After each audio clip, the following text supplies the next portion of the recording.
70대 할머니가 시장에서 절도를 했어요.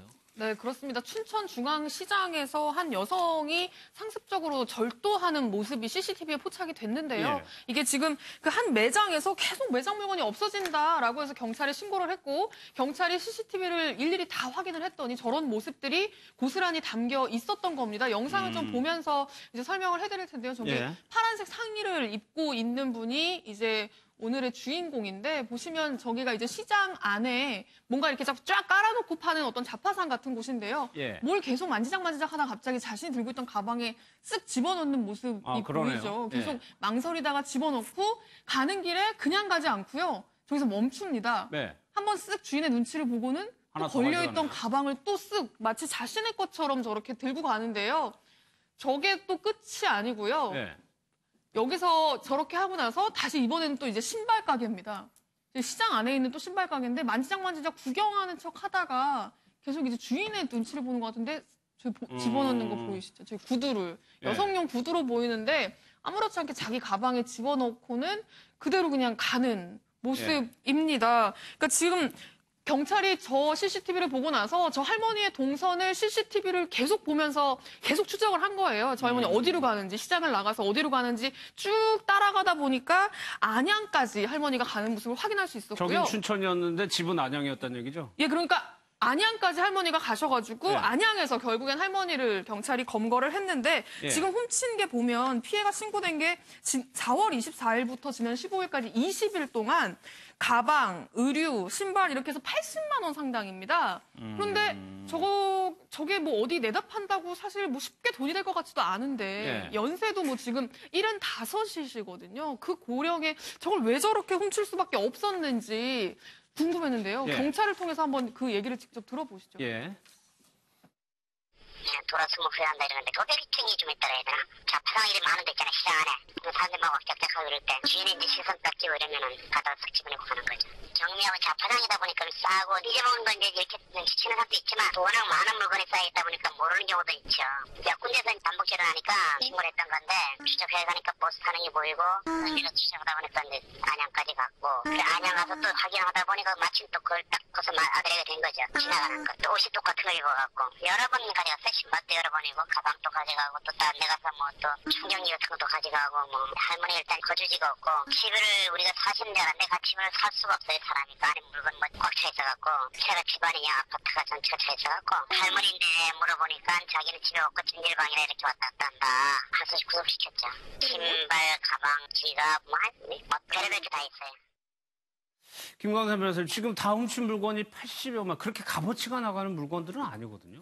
근데 저는 약간 이제 우리가 절도는 이제 습벽이라는 얘기를 많이 합니다. 그러니까 일반적으로 절도를 여러 횟수 하다 보면 이제 습벽이 생기거든요. 그래서 우리 법에는 이제 습벽, 그러니까 상습적으로 한 경우에는 가중처벌이 되어 있거든요. 네. 그래서 뭐 폭행이랄지 사기, 절도 이런 경우에 이제 상습에 관한 규정을 두고 있어요. 그런데 이제 정신적 문제가 좀 뭐 밀접한 관련이 있다고 보고 저 할머니가 3년 전까지 춘천에서 살았다고 그래요. 네. 그러다 보니까 자기가 익숙한 곳이 아마 춘천에서 자주 갔던 춘천중앙시장이 아닌가 싶습니다.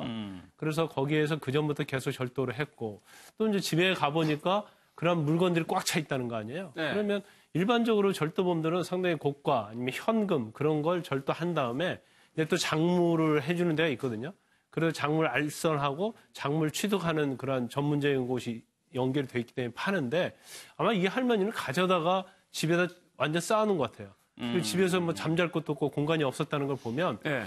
약간 절도 물건에 대한 저장 강박증이 있는 게 아닌가 싶습니다. 그래서 이걸 뭐 사서 팔아서 생계를 유지하려고 그런 건 아닌 것으로 보이고 그렇지만 이것도 습벽이 있는 거죠. 그래서 아마 또 집에서 뭐 너무 많이 쌓아서 잘 수가 없기 때문에 밖에서 잔다는 거예요. 네. 그러면 주거가 일정하지 않잖아요. 그래서 이제 경찰에서도 영장을 청구했다는 거죠. 그러니까 집에 경찰이 가보니까 온갖 잡동사니가 그 집에 다 있었다는 거 아니에요? 네, 그러니까 저희가 80만 원 상당의 피해라고 말씀을 드렸는데 이 80만 원 상당이라는 거는 피해자가 신고를 한 것만 80만 원이라는 겁니다. 그렇게 한 6, 7개만 80만 원 상당인 거고 집에 가봤더니 집안 가득히 경찰이 표현을 사람이 살 수 없을 정도로 물건이 꽉 차 있었다고 표현을 했거든요.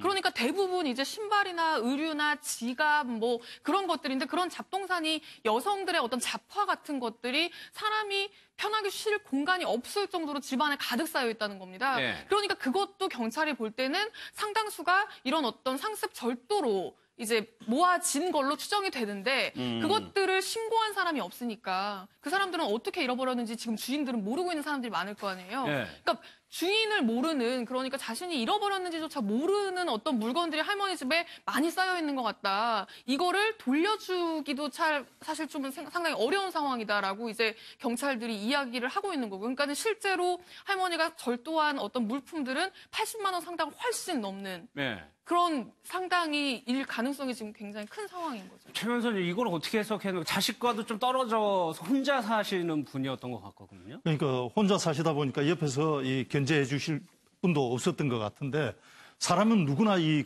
수집 중독이 있는데 네. 이 중독이 가장 안 좋은 형태의 중독인 것 같습니다. 그러니까 돈을 내고 물건을 수집하는 그 쇼핑 중독이 있고, 돈을 안 내고 아예 그냥 쓰레기 물품들을 이렇게 수집하는 그런 사람들도 또 있더라고요. 텔레비에 간혹 소개되는데. 네. 근데 이 경우에는 돈을 내고 가져와야 될 물품을 돈을 안 내고 이렇게 수집을 한 아주 안 좋은 케이스인데, 정신적으로 어떤 뭔가 좀 상담이나 네. 이게 반드시 있어야 될 정세인 것 같습니다. 근데 양진 변호사님, 마지막으로요. 그게 할머니를 구속하는 것이 맞느냐도 좀 의문이 들거든요. 그렇습니다. 그러니까 심정적으로는, 왜냐면 이렇게 70대가 훨씬 넘으신 분을 지금 구속한다는 것이 부적절해 보일 수는 있겠지만, 하지만 이제 수사기관 입장에서는 워낙 이 절도가 상습적으로 이루어졌고, 네. 그리고 자식들이랑 지금 아예 왕래가 없는 상황에서 혼자 지내시는데, 지금 거주지 같은 경우에도 물건이 꽉 차 있는 상황이어서 본인 스스로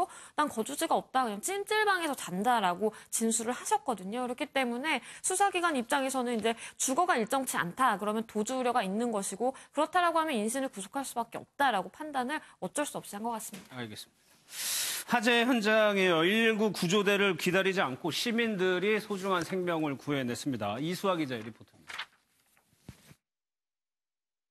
한 남성이 휴대전화를 든 채 도로를 가로지릅니다. 다른 남성 한 명은 연장을 챙기고, 어떤 남성은 마스크를 쓴 채 분주히 움직입니다.